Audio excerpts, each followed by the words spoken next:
Today I want to talk about the heart and the habits of good leadership. Whether you're an established leader or an emerging leader, whether you're approaching the finish line of your ministry or you're just now lined up at the starting line waiting to hear on your mark, get set, go, your success as a spiritual leader will come down to your heart and your habits. To quote a famous leadership coach, here you go, wax on, wax off. Breathe in through nose, out of mouth. Wax on, wax off. Don't forget to breathe, very important. With this odd instruction, Daniel LaRusso's first and most important karate lesson begins. Of course, young Daniel had no idea that washing and waxing Mr. Miyagi's impressive fleet of antique cars was preparing him to fight and defeat his nemesis, Johnny Lawrence, in the 1984 All-Valley Under-18 Karate Championship. Daniel didn't sign up to wash classic cars. He signed up to learn karate because he desperately needed to defend himself from the school bullies. The Karate Kid movie is like a 20th century leadership parable with Mr. Miyagi throwing down wisdom one-liners in every scene. The classic wax on, wax off quote is loaded with leadership principles, including but not limited to what I call the 3 M's of leadership preparation. Here you go. Mundane repetition, mentoring, and mastery of the basics. Let me explain what I mean by that. Mundane repetition. Leadership preparation is often filled with the mundane and the repetitive, like washing and waxing cars, painting fences, sanding floors. But for those aspiring to spiritual leadership rather than karate championships, preparation will certainly include the mundane routine of Bible reading every day, devotional prayer, seasons of fasting and prayer, and even and especially serving the least of these. All too often, leadership preparation is so mundane and so repetitive that we're not even aware that something extraordinarily transformative is happening in our souls. Eventually, when we desperately need it, these mundane repetitions pay off spectacularly. Secondly, mentoring. Leadership preparation requires mentoring, and mentoring requires living human mentors. The spiritual leader who only names dead people like Augustine, Luther, Calvin, or Wesley as their mentors is not only missing the point of mentoring, but also the power of a mentoring relationship. It was a funny line in that Karate Kid movie when Mr. Miyagi, the karate master, walks in and sees young Daniel reading a karate book. And he rolls his eyes and with a smirk he says, "You learn karate from book?" And you could see on his face that he thought that was the most absurd thing at all. But of course you can't learn from a book. You have to learn from a mentor, a sensei, someone training you. Now, I'm not anti-book. I read books. You read books. But there are things that we have to get from other humans, other mentors, if we want to develop properly as a leader. Thirdly, mastery, especially mastery of the basics. That's the focus of the best leadership preparation. Once the basics are second nature, then we can move on to advanced skills like the crane kick.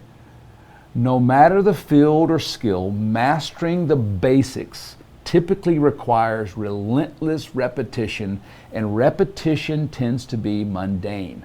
Martial arts legend Bruce Lee stressed the power of repetition when he said, "I fear not the man who has practiced 10,000 kicks, but I do fear the man who has practiced one kick 10,000 times." Now, practicing one kick 10,000 times is certainly a step toward mastery. Malcolm Gladwell talked about the 10,000 hour rule. It's been disputed a lot in his popular book, Outliers. But if we think of that 10,000 hour rule not as 10,000 literal hours, but as this extended time of repetitive training and mastery, then I think this principle still holds. It's similar to the principle I've talked about a lot that my sons learned in tennis, same old boring strokes. Now, if you think about that as a spiritual leader, what that means is this repetitive daily devotional, this getting up and doing the same thing over and over and over and over, and it transforms us. Too often we're not even aware when or how God is doing deep work in our hearts as we go about daily routines.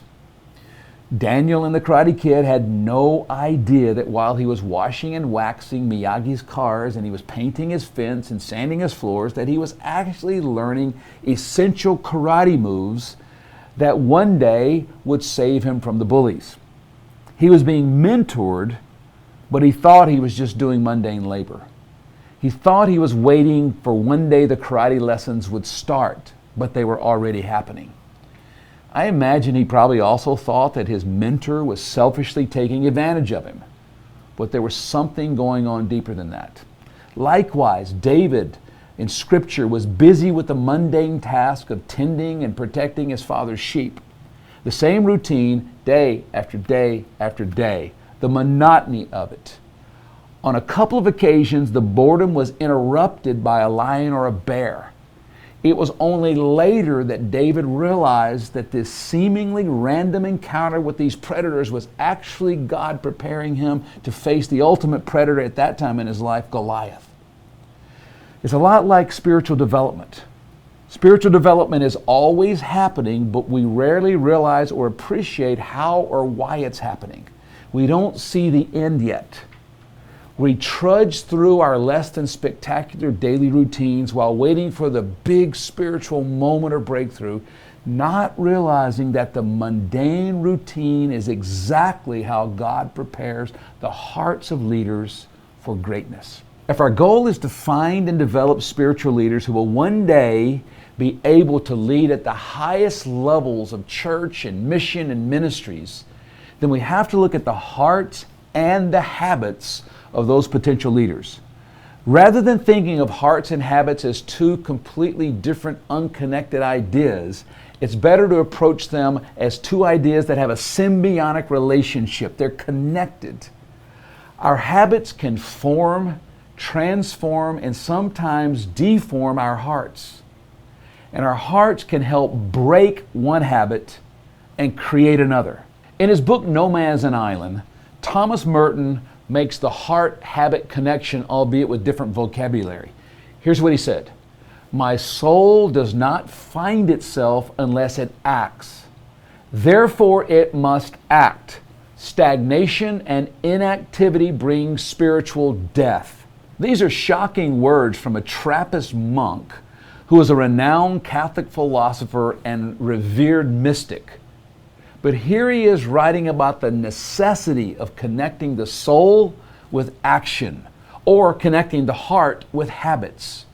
And he talks about the spiritual danger of inactivity. Too often we think of spirituality as the opposite of activity. We think that inactivity is what spirituality is all about, but that's not what Merton is saying.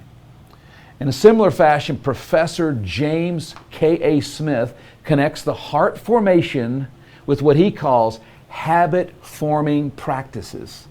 In Desiring the Kingdom, Smith writes, "The mall and its parachurch extensions in television and advertising offer a daily liturgy for the formation of the heart." Knowing that the culture is working on our hearts, Smith then asks several important questions. What might the church's countermeasures be? What would the church's practices have to look like if they're going to form us as the kind of people who desire something entirely different? People who desire the kingdom, not the world. Smith answers his questions by explaining this. Our hearts are oriented primarily by desire, or what he says, by what we love. And our core desires, according to Smith, are shaped and molded by, here it is, habit-forming practices. So there it is again, the heart and the habits. Now, these habit-forming practices are what make up the routine of life. Whether these routines are centered around the mall and marketing campaigns, or whether they're centered around worship and the Word of God.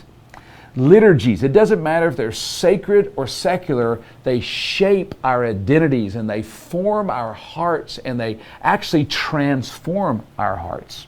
Mr. Miyagi prepared Daniel for greatness in karate through the routine of car washing and fence painting. Similarly, Jesus used the follow me and walk and talk mentoring strategy. His original 12 followed him as he encountered the poor and the marginalized, and they watched him treat each individual in each group with love and compassion. As the disciples walked with Jesus, they had a front row seat as he engaged young kids and the elderly. They watched him demonstrate grace and kindness to the sick and dying. He shocked them by showing honor and respect to people of despised and mistrusted ethnicities, at least in their culture. He forced his followers to engage people that they grew up social distancing from and even hating. They witnessed Jesus feeding the hungry, healing the sick, raising the dead, calming the storm, rebuking the hypocrites, weeping with his friends when his brother died. There were no seminars or conferences or classroom lectures, just the daily walk and talk, mundane mentoring routine. As surely as Daniel LaRusso's karate education was happening while painting Miyagi's fences and David's leadership preparation was happening while tending his father's sheep, the original 12 spiritual development was happening while distributing fish to the 5,000. Certainly then, our spiritual formation and leadership developing is happening in the midst of every mundane daily routine all over the place, no matter where we are. That begs the question, what did Jesus' routine look like? When Mark writes that Jesus and his 12 were entering Capernaum, he says they went immediately to the synagogue on the Sabbath. Luke adds that Jesus would go to the synagogue in each city, and he said this phrase, as was his custom. Jesus and his disciples had a custom, a routine of synagogue attendance. Here's another part of Jesus' routine. One time after a busy day that turned into a late night of casting out demons, healing the sick, preaching the gospel, Jesus and the disciples finally got a few hours of sleep. The scripture tells us the next day, the routine started all over again. And here's the quote. It said, Jesus, rising very early in the morning while it was still dark, he departed and went to a desolate place where he prayed. That idea of that early morning prayer after late night ministry, that's not spectacular, it's not exciting, but it was the custom of Jesus, his routine, his habit. It was the example he set for his followers. We don't have a record of Jesus teaching his disciples a seminar on the discipline of early morning devotional prayer. The 12 had something better than a seminar or a teaching. They had an example right in front of them every day. For 3 years, his example included spiritual community at the synagogue, that was his custom, and personal devotion, early morning prayer. As the disciples followed Jesus in the routines, traditions, and customs of life, whether they knew it or not, they were being trained to be spiritual leaders who would one day take his message and his methods to the ends of the earth. In discipling the 12, Jesus' goal was to teach by words and example the basics of spiritual leadership. In order to accomplish this person, Jesus focused on the heart and habits that are necessary for spiritual leadership. In his famous Sermon on the Mount, Jesus mentions several habits that every spiritual leader must develop: prayer, fasting, and giving to the needy. As important as these habits are, Jesus made it clear that without the proper heart, the habits profit nothing. Notice the words Jesus spoke before introducing the important spiritual habits of prayer, fasting, and giving.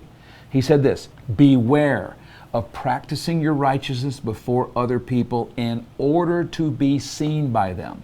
For then you will have no reward from your Father who is in heaven. Jesus bluntly pointed out that establishing these and other habits is not enough if the heart is not in the right place. A heart motive to impress people nullifies otherwise powerful spiritual habits. So as we develop spiritual habits, we must also cultivate a healthy heart. Both are essential for lasting spiritual leadership, and both require repetitive, mundane routines and mentors. The starting point for a good leader is a good heart.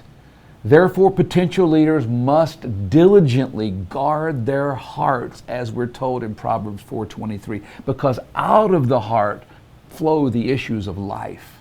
Because even good hearts tend to wander, harden, and break, consistent scripture reading is vital to refocus the wandering hearts, to soften the hard heart, to heal the broken hearts.